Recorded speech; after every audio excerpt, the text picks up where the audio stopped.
7월 31일 한겨레 뷰리핑입니다. 안녕하세요. 저는 진행을 맡고 있는 한겨레 정치부 하호영 기자입니다. 금요일에 늘 함께하는 분들 오셨습니다. 박진영 평론가님 오셨습니다. 안녕하세요. 예, 김만공 교수님 나오셨습니다. 네, 안녕하세요. 사실은 이제 그 시작하기 전에 이러저러한 이야기를 하면서 이슈들을 미리 좀 이야기를 했는데 약간 지나간 이슈이긴 하지만 토론회 이야기가 좀 나와서 그 말씀 듣고 넘어갈까요? 사실 이틀 전입니다. 그 송영길 후보, 정청래 후보, 김민석 후보 이게 아마 그 기호 순인데요. 어떻게 보셨는지 가장 인상적인 장면 하나씩 꼽고 주제로 바로 본격적으로 넘어가겠습니다. 어떻게 보셨어요? 김만공 교수님 어떻게 보셨나요? 저는 이제 사실 이제 이렇게 제일 중요했던 게 저는 선호 투표제가 이 TV 토론을 어떻게 만들까? 이제 이걸 좀 봤었거든요. 제도가 토론을 제도가 토론을 어떻게 분위기를 바꿔놓을까? 예. 이제 그거 봤는데 역시나 아니랄까. 저는 두 번째, 세 번째 토론에서는 어떤 일이 벌어질지 모르겠지만 첫 번째 토론에서는 선호 투표제의 효과가 좀 나타나지 않았나?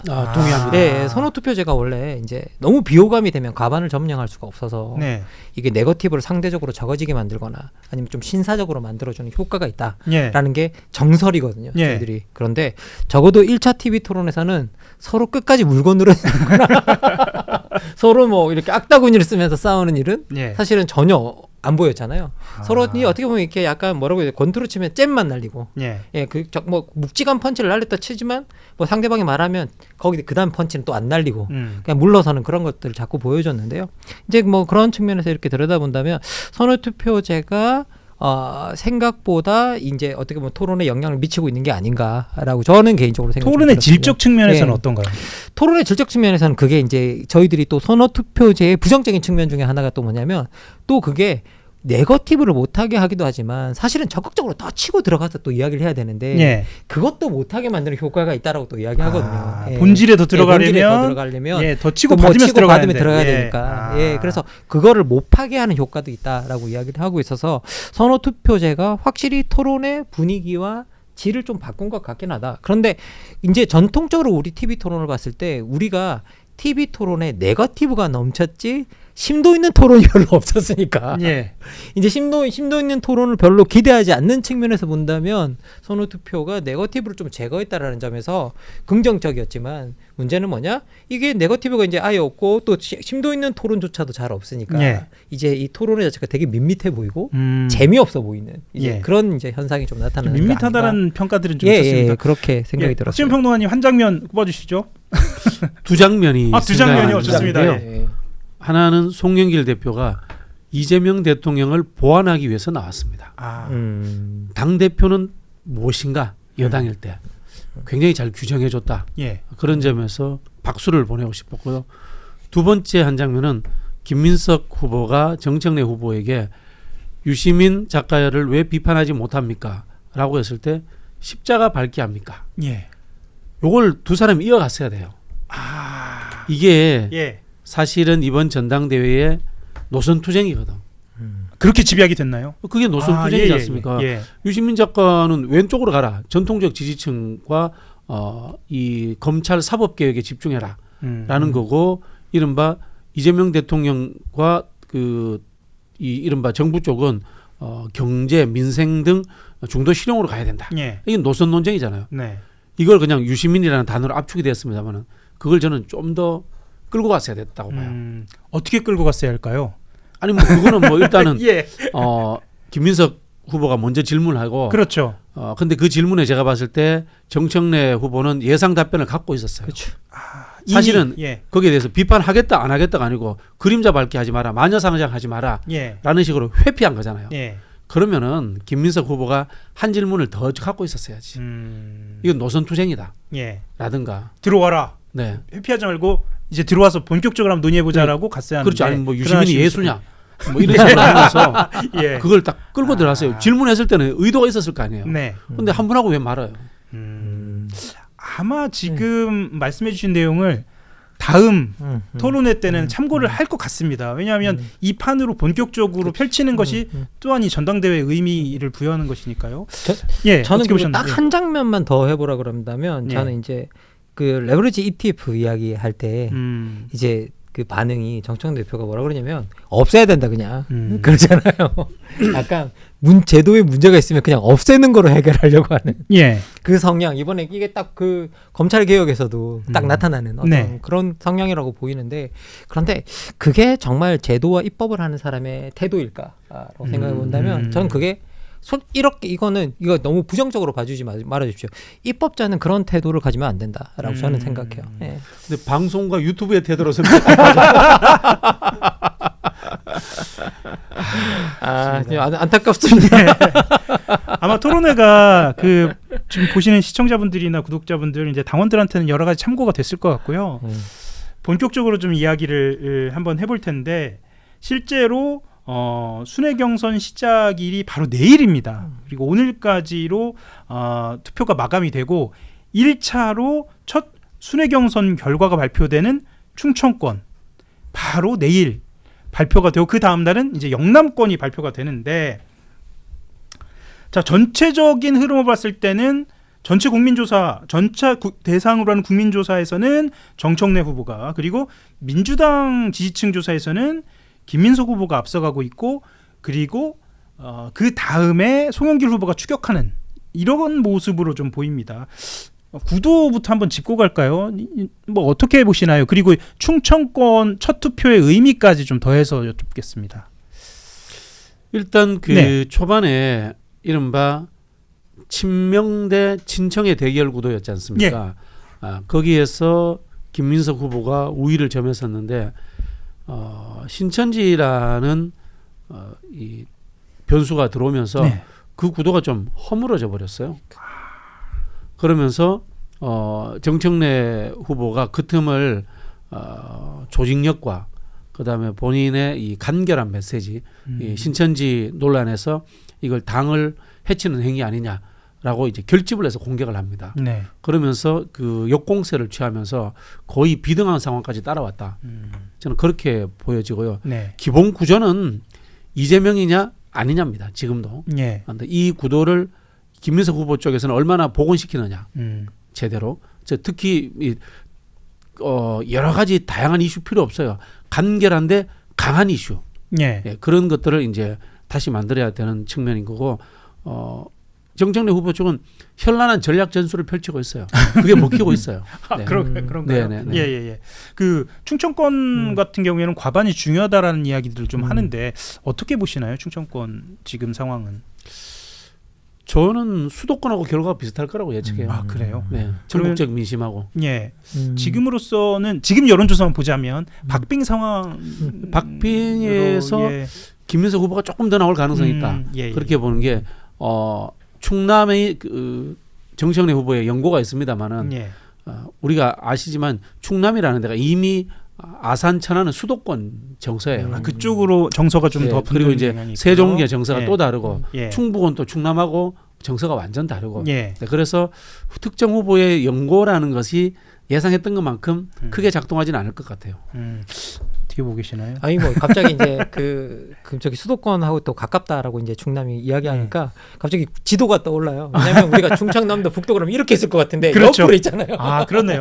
사실 이렇게 옆으로 있잖아요. 그렇게 하다 보니까 이제 뭐 어떻게 보면 수도권 민심과 크게 다르지 않을 거다라고 이제 말씀해 주시는 게 저도 확 와닿는 이제 그런 느낌이 들긴 듭니다.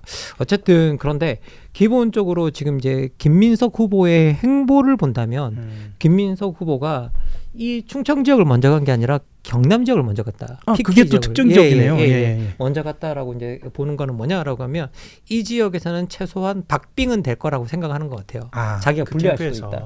그런데 만약에 여기서 지고 만약에 지면 그 다음에서 이제 이 PK에서 만약에 무너진다 그러면 이번에 전당대회가 완전히 밴드웨건 효과 때문에 무너질 수 있다라고 생각하고 거기에 어떻게 보면 블럭을 쌓으러 간 것 같아요. 딱 차단제를 하나 PK 쪽에 쌓으려고 이제 간 것 같습니다. 거기서 확고하게 뭐가 이쪽에서 일이 터지더라도 막기 위한 어떤 그런 걸 쌓으러 간 것 같은데 이제 기본적으로 저는 뭐 당 대표를 해봤니 안 해봤니 뭐 이런 가지고 논쟁은 있었지만 실제로 선거를 갖다가 많이 치러보고 승리를 많이 이끌어낸 경험이 있는 이제 김민석 이제 후보 같은 경우에는 그런 것들이 있기 때문에 저는 선거에 대해서는 누구보다도 좀 잘 이해하고 있는 분이라는 생각이 들거든요. 예. 그래서 기본적으로는 요 지역을 이렇게까지 방어하고 착실히 해 나간다는 점에서 충청권의 결과와 크게 상관없이 결과적으로는 좀 승리하게 되지 않을까 김민석 후보가 저는 그렇게 생각합니다. 예.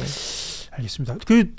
지금 방금은 김민석 후보의 전략을 말씀을 해주셨는데 실제로 지금 김민석 후보 같은 경우에는 전당원 100% 투표 운동본부 발대식 해서 투표를 많이 해야 한다라는 기조로 가고 있고 정청래 후보 쪽에서는 뭐 생일별 투표 지침이나 이런 것들을 내리면서 조직적으로 좀 더 접근하는 그리고 지금 아침에 페이스북만 해도 검찰개혁 완성 역사적인 날 노무현 전 대통령 그립다 뭐 이런 메시지를 내면서 뭐랄까요 더 민주당 더 핵심 지지층으로 가는 이런 약간 상반된 전략으로 가고 있는 것 같습니다.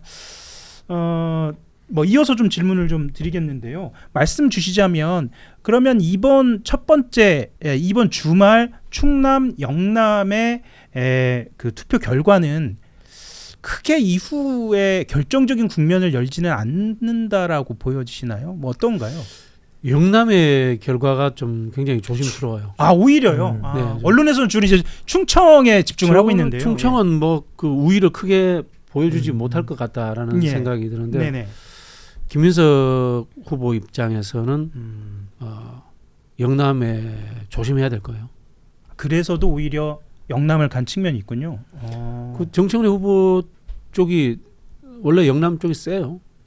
그건 상대적으로 민주당원이 숫자가 적고 그리고 민주당 당원으로서의 활동한 기간이 대부분의 당원들이 좀 길고 이런 영향들도 좀 있나요? 그리고 노사모 출신이라든가 전통적으로 그런 부분들도 있고 맞고. 그 정청래 후보가 전국 단위 선거를 정말 많이 했어요. 이른바 노무현 정부 때 정동연계 했잖아요. 그때부터 전국 단위 선거, 대통령 후보 경선 선거를 워낙 많이 했기 때문에 그 다져진 조직들이 많은데 특히 PK에 많아요. 아 그렇네요. 아까 말씀하셨던 것처럼 노무현 대통령 시절까지 거슬러 올라가면 기반이 영남 쪽도 아직 남아있다라고 보여지네요. 노사모부터 시작하면. 그렇다고 해서 뭐 그 당시에 뭐 정통 친노도 아니었는데. 예. 제가 솔직히 말씀드리지만 새 후보보다 제가 훨씬 더 정통 친노일걸요. 거듭 그렇게 말씀하고 계시죠. 제가 훨씬 새 후보보다 훨씬 정통 친노입니다. 제 앞에서 함부로 정통 친노를 논하시다니. 자연스럽게 이슈를 다음으로 넘어가 보겠는데요. 이것 또한 전당대회 이슈로 자리 잡았고 모르겠습니다. 그 질문도 드리겠는데 이 이슈가 얼마만큼 더 영향을 줄지도 여쭤보겠습니다. 더불어민주당이 검사의 수사권을 완전히 폐지하고 공소기각 요건을 확대하는 형사소송법 개정안 지금 통과 강행처리 수순에 들어갔고요. 제가 출근하기 전까지는 나경원 의원이 필리버스터를 하고 있었는데 다음 수순으로 넘어갔는지는 모르겠습니다. 죄송합니다. 나경원 의원이 5번이고 한동훈 의원이 순번을 받았어요. 11번으로. 그런데 보통 24시간 동안 따져보면 한동훈 의원한테 국민의힘 의원들이 기회를 줄지 안 줄지는 그건 두고 봐야겠습니다. 어쨌거나 오늘 안에 결국 이 검찰 보안수사권 폐지를 담은 형사소송법 개정안 통과가 됩니다. 모르겠습니다. 이제 너무 큰 범주에서 드리는 질문인지 모르겠습니다만 말도 탈도 많았고요. 실제로 이 전면 폐지냐 아니면 피해자를 고려한 예외 조항을 두느냐 가지고도 뭐 이재명 대통령이 이야기했을 때부터 바로 지금 이 순간까지도 커뮤니티에서는 지금 시끄럽습니다. 이 과정을 좀 어떻게 보셨는지 궁금합니다. 물론 뭐 이게 지금 이 상황에서 민생과 괴리돼 있다라는 측면에서는 좀 비판 의견까지 있고 뭐 여러 가지 의견들이 있습니다. 이 과정 전체적으로 어떻게 보셨는지 좀 이 질문부터 하고 넘어가겠습니다. 검찰 개혁이 완성되었다 이런 표현을 썼잖아요. 예. 완성은 없습니다. 일단락되었다. 네. 이렇게 하는 게 맞죠. 그리고 문제점이 있으면 보완해야 되는 거고 또 이른바 개혁이 있으면 거기에 대한 또 반개혁이 또 들고 일어납니다. 거기에 대해서도 또 제압도 해야 되고요. 그렇게 봐야 되고 근데 이게 민생 현장의 형사 사건들과 연결이 되기 때문에 저는 우리 법사위 의원들이 24시간 근무 체제로 들어가 가지고 현장 그 경찰 수사 그리고 검찰이 보안 수사 지휘하는 보안 수사를 요구하는 요구권이잖아요, 그죠? 현재 네. 요구하는 과정에서 문제가 생기면 바로바로 입법하는 그런 체제를 갖고 있어야 된다고 봅니다. 그래야지 이게 그나마 문제를 축소할 수 있지 않을까 그런 생각이 들고요. 또 아시겠지만 10월 2일 출범이라는 게 제대로 출범이 안 됩니다. 우리는 법만 만들면 되는 줄 알지만 돈과 조직이 뒷받침이 돼야 되는데 그러네요. 예산이 다 이른바 예산국회를 통과해야지 예산이 짜여지고 인력이 확보가 되고 이런 부분들이 해결이 된단 말이에요. 중수청 문제가. 그렇다면 어떻게 되느냐. 연말까지 그냥 비상체제로 가야 됩니다. 이거는 이렇게 참 표현이 그렇습니다만은 이념적 그 결정에 의해서 법을 결정한 법사위가 책임지고 예산국회 끝날 때까지 그냥 24시간 근무하셔라 이 말씀 드리고 싶습니다. 약간 벌 세우는 느낌도 좀 있는데 그게 아니라 책임져라 이런 말씀이시죠. 책임져주셔야죠. 예. 이거 또 아주 신선한 방법론으로 받아들여질 수도 있겠네요. 저는 신선한 방법론은 아닌 것 같습니다. 왜냐하면 너무 고생 24시간 잠을 못 자요. 제 농담이고요. 근데 이제 그냥 좀 아쉬운 부분이 이제 뭐냐라고 하면 결국은 제가 계속 이거 말씀드리는데 이번에도 보면 저희들이 검찰 국가라는 역사를 이렇게 돌아보면 사실 이번에 이렇게 검찰로부터 완벽하게 수사권을 이제 박탈시키려고 하는 그런 노력들 이제 이런 것들이 이해가 되는 측면이 저는 충분히 있다고 생각해요. 역사적으로 이제 검찰들이 수사권을 이용해서 살은 권력에 봉사하고 죽은 권력을 때려잡으면서 자신들이 마치 정의로운 세력을 포장하면서 그리고 이제 거기에 그냥 그치는 것들이 아니라 이제는 살아있는 권력에 직접적으로 수사권을 가지고 대응하는 그런 장치로 삼았고 문재인 정부 때는 그러면서 자기들의 정권을 창출해내는 그런 것까지도 저는 썼다고 생각하거든요. 일종의 정치 세력으로 자리 잡는. 그렇기 때문에 이 수사권을 박탈하려고 하는 그런 노력들을 충분히 일면 이해한다라는 것. 그리고 그런 것들이 어떻게 보면 우리 역사적으로도 상당히 좀 비극적인 일을 또 만들었잖아요. 제가 그 사건을 굳이 언급하고 싶지는 않습니다. 비극적인 사건을 만들었기 때문에 이제 기본적으로 이걸 이해하면서도 항상 그런데 입법이라는 건 과거의 우리의 원한을 풀기 위해서 하는 건 아니거든요. 과거의 원한이 아니라 우리의 미래를 좀 더 완벽하고 안전하게 열어가기 위해서 하는 거잖아요. 특히 형소법이니까. 그렇죠. 형소법이니까. 이게 사회의 뼈대가 되는 근간이 되는 법률이니까. 이제 그리고 우리가 이렇게 입법했을 때 지금 가장 걱정하고 있는 건 뭐냐? 돈 있는 사람은 변호사 쓸 수 있기 때문에 이거 괜찮아요. 이거 법이 어떻든. 김앤장 쓰는 사람들 뭐가 문제겠어요. 그런데 항상 이런 입법이 있었을 때 피해를 입는 건 누구냐? 되게 아이러니하게도 사회적 약자들이라는 거예요. 그리고 이번에서도 사회적 약자들 단체에서 계속 보안 수사권이 필요한 거 아니냐, 이거 재고를 해봐라라고 계속 그런 성명도 나오고 요구도 계속 나왔던 거 아닙니까? 결국은 이걸 인정해서 사회적 약자들을 위한 입법 보완이라는 걸 했는데 이게 7대 범죄 항목, 그러니까 가정폭력, 아동학대, 성범죄가 해당하는 이 7대 범죄 항목에 대해서는 무조건 다 전권 통치를 하는 거다. 그러면 사실상 이제 무조건 검찰들이 다 살펴보겠다. 살펴보게 만들겠다. 사회적 약자 사건은.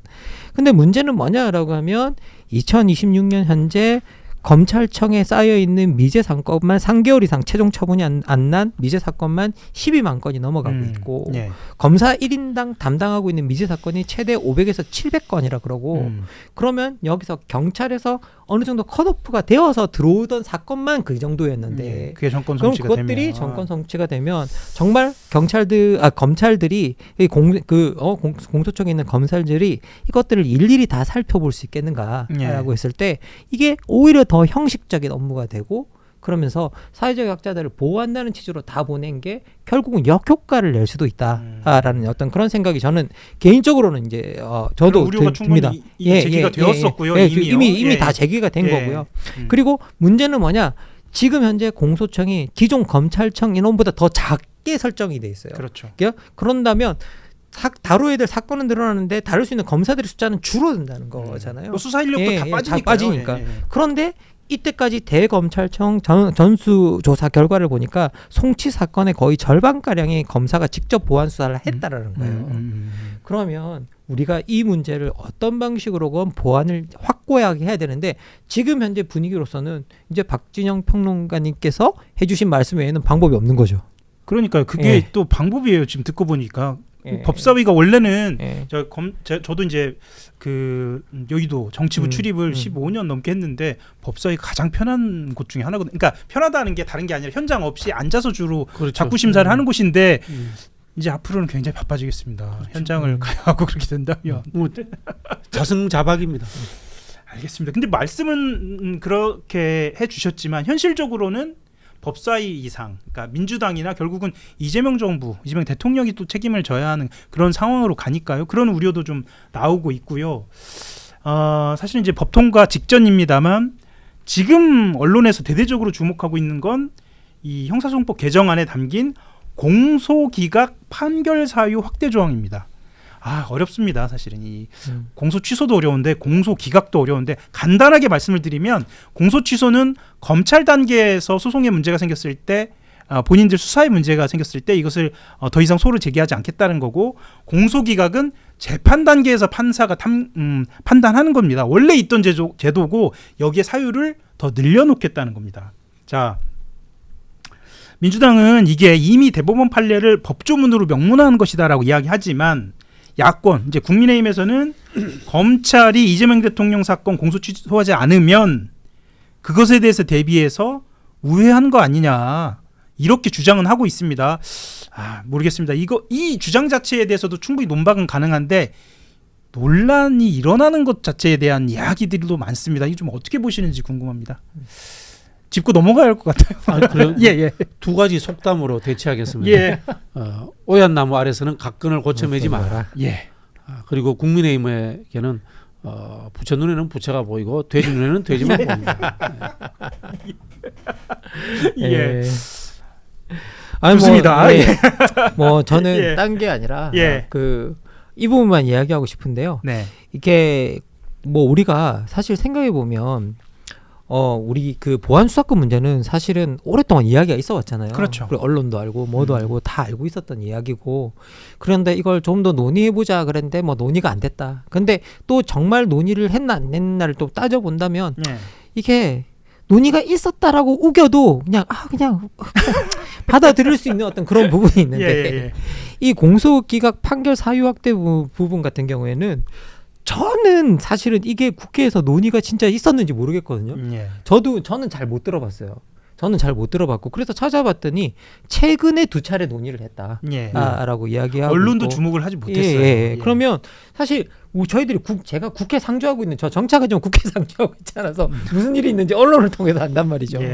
그러면 언론을 통해서 알고 저 민주당의 관계자 아니고 뭐도 아니기 때문에 다 그렇게 언론을 통해서 알게 되는데 언론이 주목해서 보도를 하지 못했을 정도다라고 한다면 이게 상당히 생각보다 심각한 문제인데 비해서 그렇게 보도가 안 됐다라는 건 사실상 공개적인 논의가 없었다라고 봐도 이제 상관은 없는 거잖아요. 그러면 이게 입법 절차상에서 벼락치기라고 이야기했을 때 변명할 말이 있을까라고 이제 생각이 좀 듭니다. 그리고 이게 되게 중대한 문제이기 때문에 기본적으로 충분한 논의가 있어야 될 것 같고요. 그리고 저는 이게 그냥 나왔을 때 저 같은 사람들이 이렇게 보이거든요. 왜냐? 개정된 안에 신설 요건이 2가지잖아요. 제일 중요한 게 중대한 위법 수사 그리고 소추 재량권을 현저히 일탈해. 이거 우리가 도덕적 논의면 괜찮아요. 그런데 이게 법적 논의에서 중대한과 현저한의 기준이 뭐냐? 이건 분명히 질문이 들어오거든요. 이게 헌법재판소에 갈 수도 있는 문제죠. 사실 이제 그거 봐야겠습니다만. 그러면 이건 명가 이걸 줄 때는 그러면 이걸 넣었다라는 게 잘못된 게 아니라 우리가 생각하는 중대한과 현저한의 기준은 이거야라고 그 기준은 줬어야 된다는 거예요. 따라서. 근데 그것도 없었다라는 거가 문제다. 그리고 이게 입법 과정에 들어온 과정들을 들여다보면 민주당의 공론화 과정도 거쳤느냐 당내라고 하면 그게 아니라 법사위의 강경파들의 의견이 그냥 통합돼서 들어온 거다. 라고 이제 그렇게 추론을 하시는 분들이 많잖아요. 그러면 민주당 내에서 어떤 민주적 정말 논의 절차를 통해서 들어온 거냐 아닌 거냐도 사실은 또 문제가 될 수 있다라고 저는 개인적으로 이제 생각을 좀 해봅니다. 국민의힘도 근거 없는 음모론을 비판할 게 아니라 제대로 비판하려면 이거 당정 협의하지 않았어? 당정 협의 자료 공개해봐. 그렇게 들어가면 되겠네요. 그러면 저는 민주당 법사위 의원들에게도 묻고 싶은 거예요. 당정 협의했어요? 깜짝 놀라겠는데요. 안 했을 것 같아. 그러니까 당정 협의 저도 이제 그 정치부여서 보고들이 올라오고 체크를 합니다만 당정 협의에 이 사안이 올라갔는지는 조금 좀 들여다보고 그게 중요한 그게 음모론의 핵심 증거가 될 수 있는 거죠. 이 핵심을 아주 날카롭게 짚으신 듯합니다.